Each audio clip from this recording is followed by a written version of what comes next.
Santiago, buenas tardes. ¿Qué tal? Buenas tardes a todos y a todas. Buenas tardes, porque además tenemos un montón de datos económicos aquí pendientes. En Europa, la OCDE ve síntomas de ralentización. La actividad económica ha retrocedido un 0,17% en marzo con respecto al mes anterior en la zona euro. En China las empresas están sufriendo caídas de ingresos importantes porque hay además decenas y decenas decenas de millones de personas confinadas por la pandemia, y en Estados Unidos la inflación ha batido también un nuevo récord al alcanzar el 8%, que es la mayor, el 8,5%, ¿no? que es la mayor inflación en 4 décadas. ¿Qué nos indica todo este panorama, Santiago? Bueno, pues nos indica que el refrán aquel de que de aquellos polvos son estos lodos es verdad. A ver, entre el año 2012 y el año 2019 los bancos centrales se dedicaron a regar con dinero gratis, toneladas de dinero, todo el planeta, o prácticamente todo el planeta. Suerte que la mayor parte de ese dinero fue a las bolsas, que alcanzaron unos niveles absolutamente absurdos, pero no fueron a la calle, o gran parte del dinero no fue a la calle, con lo cual estuvo cebando una inflación que hubiese sido más perjudicial, pero la base inflacionaria ya estaba ahí. En segundo lugar llegó el virus. El virus que rompió las cadenas productivas y las cadenas logísticas y de distribución durante varios meses, y que luego, cuando ya empieza la recuperación de esas cadenas logísticas y productivas, no totalmente, porque seguía gente enferma, fábricas funcionando a medio gas, etcétera, etcétera, el precio de la energía se dispara. Entonces, claro, sumando todo esto, sumando a todo esto la tensión provocada por la situación en Ucrania, ¿no?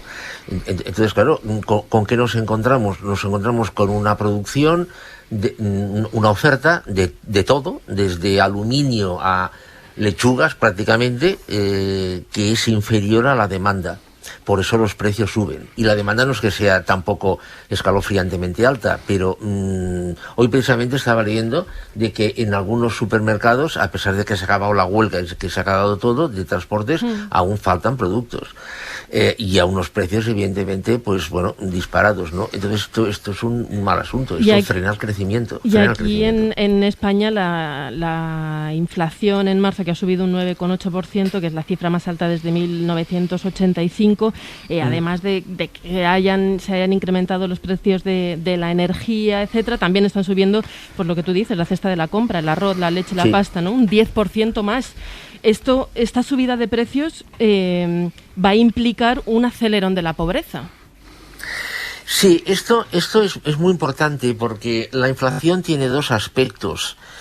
Uno de ellos se habla muchísimo, pero del otro se habla mucho menos.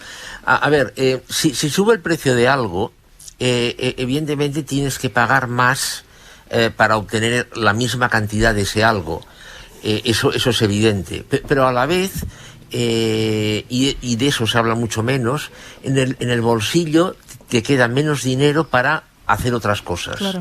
En consecuencia, como las rentas salariales, fundamentalmente, ni en broma se están aproximando a este incremento de precios, y como teniendo en cuenta que para la mayoría de las personas su renta llega de los salarios, claro, evidentemente la pobreza aumentará. Y con esto, Santiago, hoy mismo se ha publicado el barómetro del CIS, que a mí me interesa mucho más en los factores colaterales, no estrictamente políticos, más difíciles de manipular. Entonces se le pregunta a los encuestados, ¿qué opina de la situación económica en general de España? Y el 72% que es mala o muy mala, y sería muy fácil, creo, alcanzar el consenso. Pero cuando les preguntan ¿y su situación económica personal? Entonces el 65% es buena o muy buena. Entonces, si a cada uno le va muy bien personalmente, ¿cómo puede ir mal el país colectivamente? ¿O qué hay? ¿Nos engañamos a nosotros mismos sobre lo que está pasando? Pues, bueno, algo de eso hay. Es decir, pero esto pasa en todas las encuestas en las cuales se pregunta sobre un colectivo, y sobre la propia situación personal.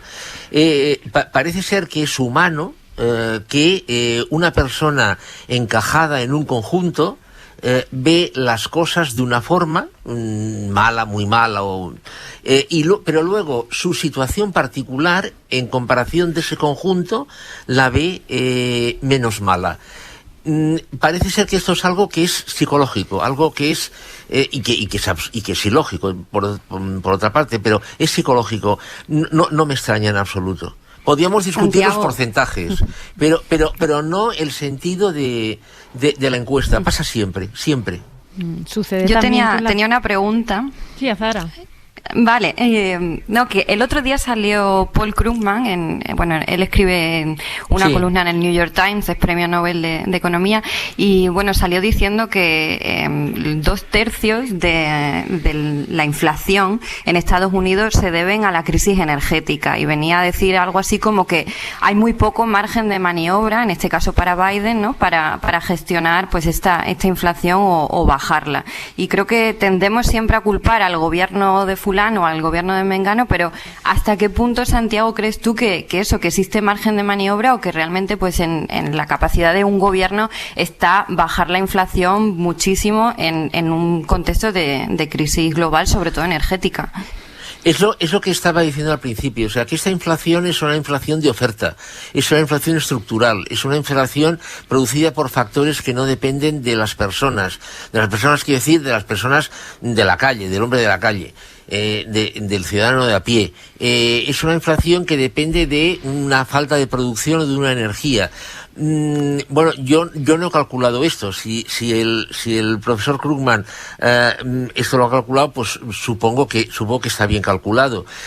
Lo que pasa es que normalmente cuando se piensa en una energía cara y en el impacto de una energía cara, siempre se piensa en la electricidad que consumes en casa y cuando llenas el depósito del automóvil. Pero cuidado con esto.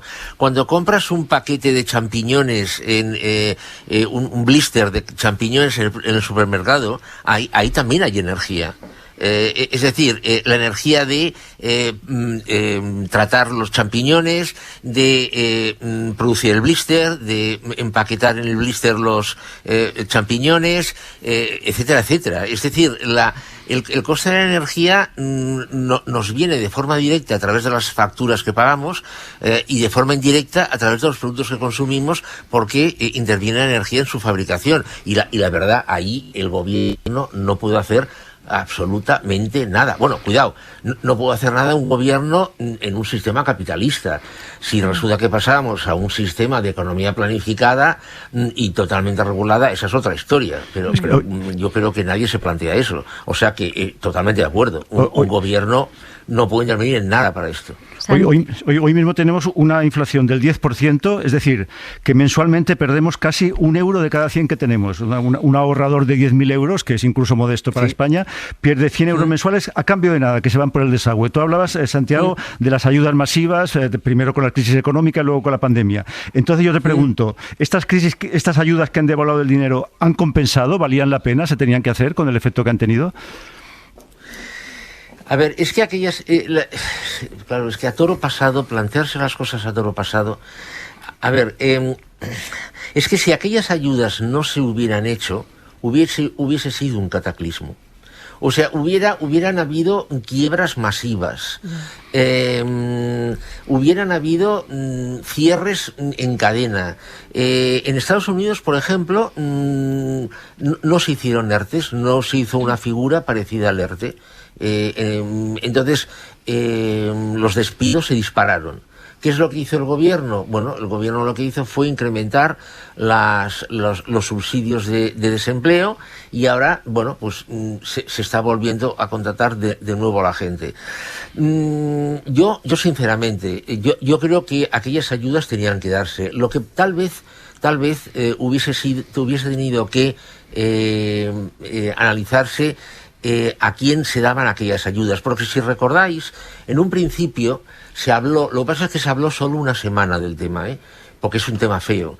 Se habló de que la pandemia iba a servir para que las empresas zombie aquellas empresas que no tiene lógica de que existan y que están existiendo a base de ir con un zapato y una alpargata, impagando esto, no pagando al otro, pidiendo una prórroga de pagos, etcétera, etcétera, se irían al traste.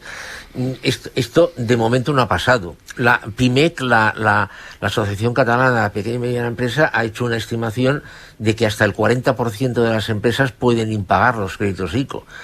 Claro, es que a ver, yo creo que aquellas ayudas, o sea, no podían no darse, digámoslo así.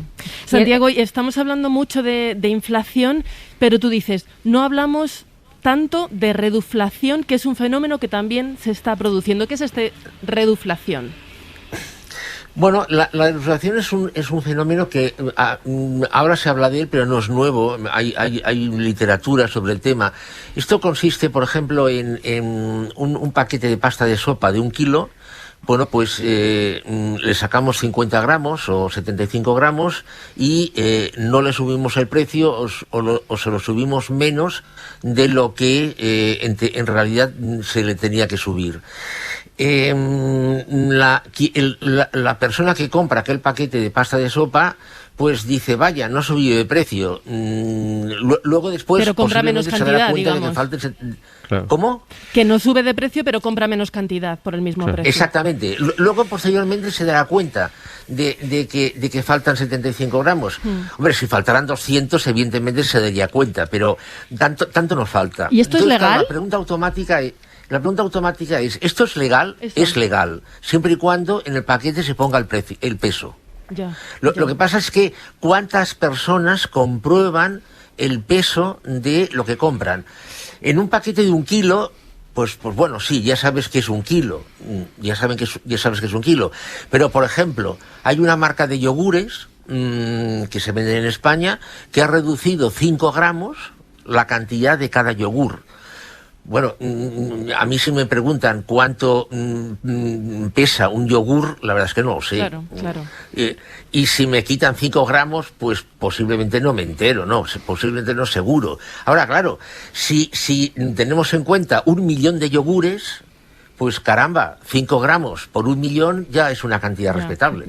Escuchando a Santiago me da la sensación de que el ciudadano está completamente desprotegido ante lo que quiere hacer la empresa, ¿no? en o el mercado global. Claro, mi pregunta es, Santiago, que muchas veces os pedimos, yo creo, a los expertos en economía que seáis un poco como la bruja que mira y adivina el futuro, ¿no? Que mira la bola, pero vamos a ver a las clases obreras que ya están, ¿no?, temiendo no solo la inflación, es también la reduflación de la que hablábamos, es también la subida del Euribor, por ejemplo, que afecta a las hipotecas. Vamos a ver a las clases obreras de nuevo perder poder adquisitivo mientras ven que sus salarios no suben, como lo hemos ido viendo en 2008, en la crisis del coronavirus que colea. No, perdona, es que los trabajadores y trabajadoras ya han perdido poder adquisitivo. A ver, es que el año pasado, es que ya nos hemos olvidado de que en enero la inflación, en enero no había guerra en Ucrania, nadie hablaba de guerra. En enero la inflación en España cerró en el 6,1%. Entonces, los salarios, ahora se está discutiendo de que, y aún no están de acuerdo, que suban el 3%.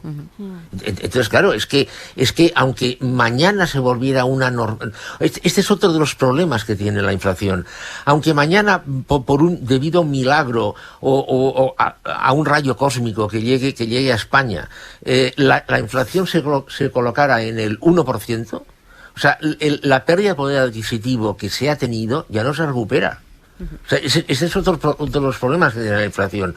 O sea, que la respuesta a tu pregunta es un rotundo sí.